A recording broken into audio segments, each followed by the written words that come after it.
Quranın bir ayəsi var, Talaq surəsinin 2-ci, 3-cü ayələridir. Kim də ruzi istəyirsə, bu ayələri oxuya da bilər.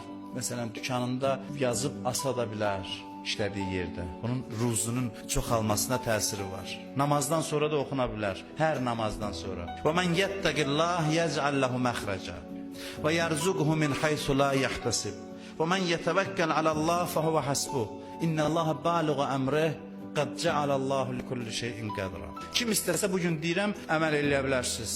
Namazı bitirdiniz, 3 dənə İxlas surəsi deyin. 3 dənə salavat, 3 dəfə də bu ayəni deyin. Sonra da təsbihat xanım Zəhranı deyə bilərsiniz. 3 dənə İxlas, Qul Huvallah surəsi. 3 salavat, 3 dəfə də bu 2 ayəni. Talaq surəsi 2-ci, 3-cü ayələr. Hər gün, hər namazdan sonra bunu eləyin. Bunun həm axirət və xeyri var, həm dünya var. Böyük alimlərimizdən birindən soruşdular. Dedi ki, nə əldə eləmişəmsə bu əməl eləməyin nəticəsindədir.